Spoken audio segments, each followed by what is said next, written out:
All right. So for this, again, we were talking about demand. We had talked about elastic demand, inelastic demand, having lots of replacements. Was it a necessary? Was it sorry, a necessity? Was it a luxury? Uh, okay. Um, when a company develops its product, it has to remember what exactly type of product it is, right? So if it's elastic, they have to remember that, right?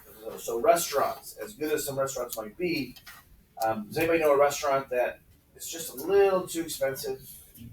They shouldn't be as expensive because they're not as good as they think they are.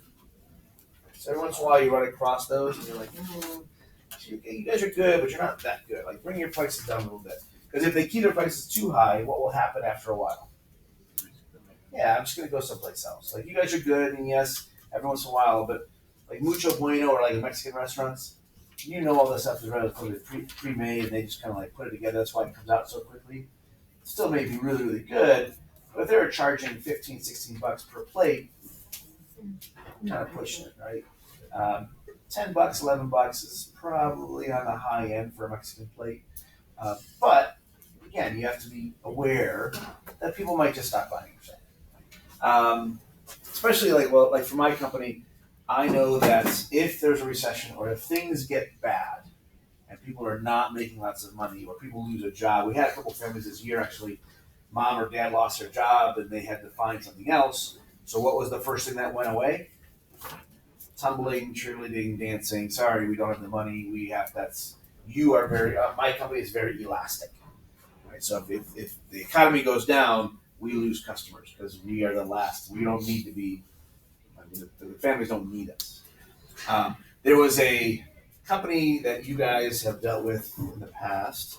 I'm not sure if I saw them this year. They may have been here. Mally's Chocolate Bar.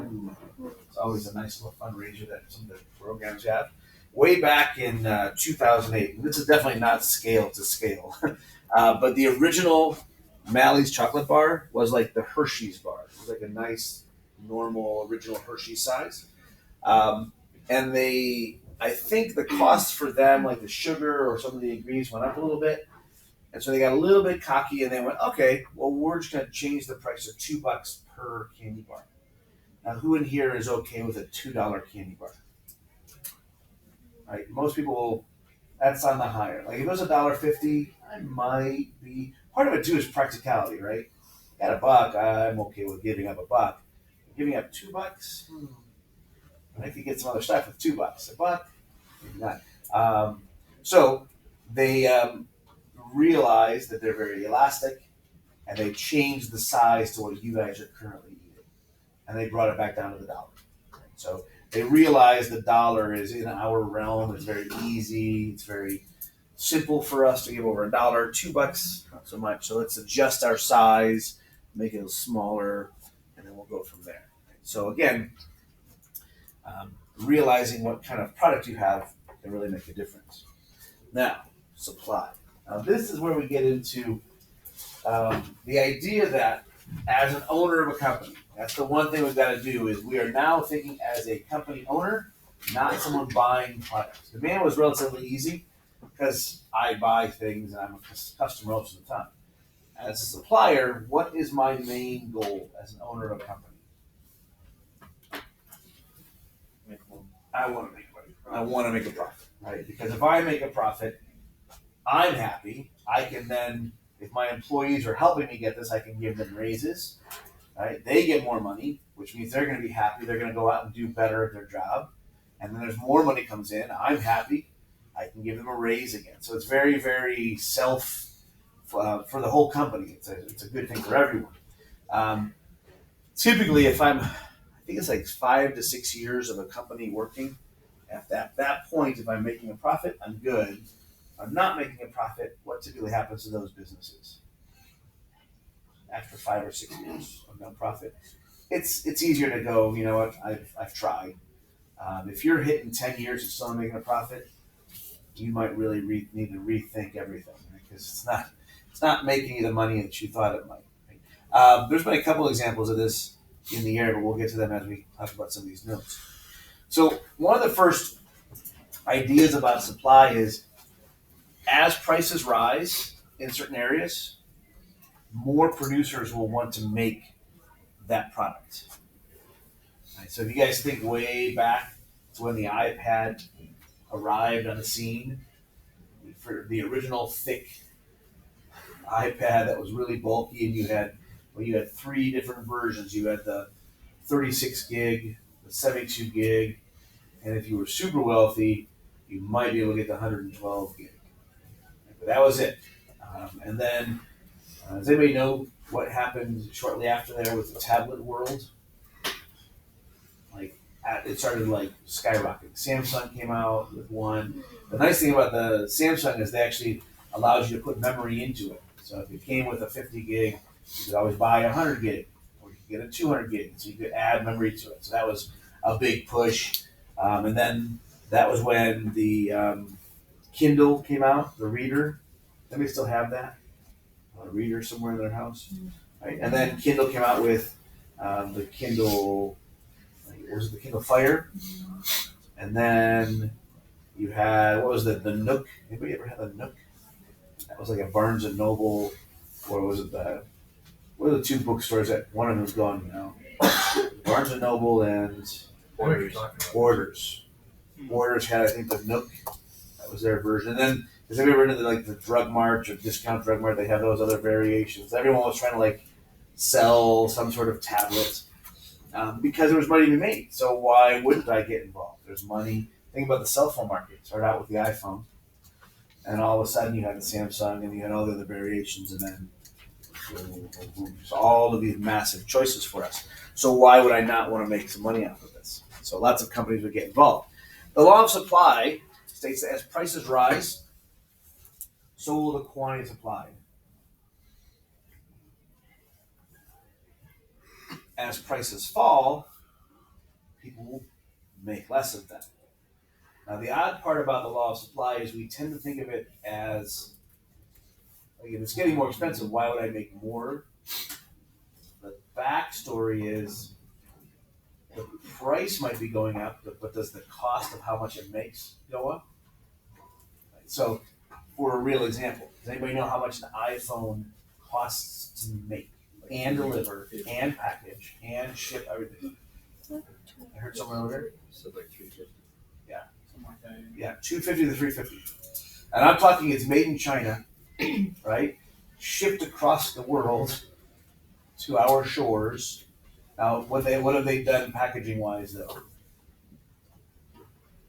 They've gotten rid of the charger, right? They've gotten rid of some of the cords. They've gotten rid. So it's really kind of funny if you think about it. They actually charge more, and we're getting less. And yet, what do we keep on doing? Buying. We keep buying it.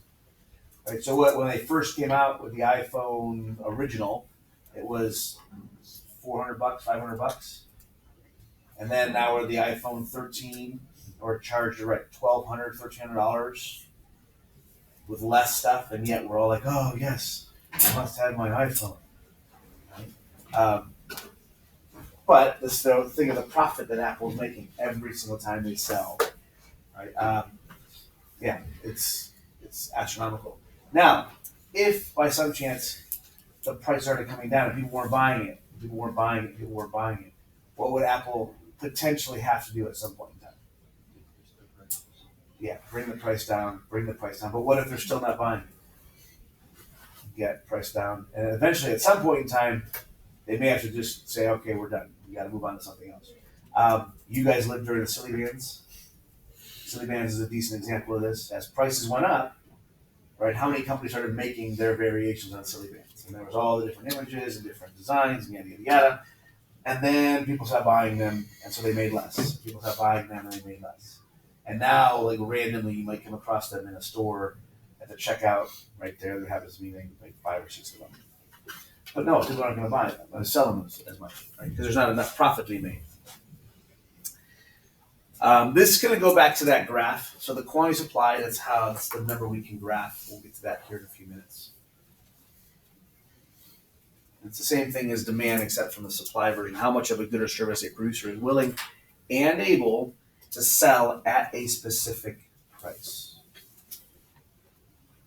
The other one I was thinking of with number one up there in the law of supply, who in here remembers Pizza Fire? Mm-hmm. Right, when Pizza Fire first came on the scene, that was a LeBron thing, wasn't it? Yeah. I think he had invested in a whole bunch of them around Cleveland, and then of course he left, and then I think he just let it die as it started to go away. But before it went away, remember there was a Neapolitan pizza in Strongsville, and there was 1,000 Degrees, and then there was a couple other ones that had popped up where they were like self-serve, self-made, or like individualized pizzas. And that went away. Right? The profit's not there; it goes away. Now the new one, actually in Strong's, was that crumble cookie. Has anybody had that yet? Okay. You get to make your own, or design, or order your own, and then they make it for you fresh and supposedly really, really, really good. But we'll see how that does.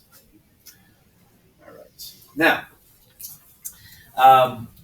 this one kind of goes along the same lines as what I was talking about before. With as more money is out there, more people get into the business. So if you think of like the music industry, how many variations? If you go back to the 1980s, the very, very like one of the first rap groups was NWA, and that was Dr. Dre, and who else was in that? Was it Ice? Yeah, Ice Cube. Yeah, Ice Cube, Eazy-E. Eazy-E, and then Eazy-E went off on his own. Dre went off on his own. Ice Cube went on his own. Like they all kind of split off and created their own, right? Dr. Dre, famous, of course, and then he had Eminem followed him up. Snoop Dogg came into that area as well, and then you have another generation and another generation, and now we're on what, generation 3 or 4 of rap artists because there's money to be made. So people want to get into it. Why wouldn't you? Shoelaces. Think of all the variations of shoelaces that are out there. And all the companies that are like, all right, I got cloth, I got plastic, we can make shoelaces. Restaurants. If you think about one pops up, like if I go back to downtown, well, Medina, over by Walmart. When Walmart came in, Applebee's came in. And then once Applebee's was there, across the street opened up. They had it. Does anybody by any chance remember Fazoli's? It may have been past your time. Fazoli's was over where what's the Fiesta Jalapeno is? That used to be a Fazoli's, which was like a fast food Italian place. And all the funny part about that one was the kids would come in from the local schools, and you, as long as you bought a drink, you got free breadsticks. So it was genius on the kids' part. They're like, all right, you got a drink, give me free breadsticks. So one of the things that you have too is sometimes things exist and you're like, why do people buy this stuff? So I found a couple lists of things that people will buy even when the price goes up. People keep on buying it. So as an owner of a business, would I stop making it if people keep on buying it? No, I'll keep on making more and more, and I might even raise the price. Now this one doesn't look that great because it's a lovely piece of cheese hanging right there. But this one's a $60. This is from Burger Bar in Las Vegas. Now the beef, well, I'll show you a little video here. Beef is called the Kobe beef or Wagyu beef. You'll hear one of those too. And then truffles. Truffles is the big one, and then foie gras, which is duck liver or goose liver, which apparently is a delicatessen. I have not taken the dive yet. My brother loves it. Has anybody else had foie gras in here? How is it? It's pretty good. That's what I've been told. I just can't. I just don't know. There's a part of my brain that just won't let me go there. You can't think about it. Yeah. Well, the other thing on a weird part too is I'll eat the sea urchin, and it's like a weird looking peanut buttery paste, but I can't. I don't know. So the Wagyu Kobe beef. This is a little video explaining why it's so expensive because I think it's like $230 per pound. What's that? California, first of all. It's actually even further than that. Yeah, I know Well, Kobe no, beef is it's like being really served in expensive. California.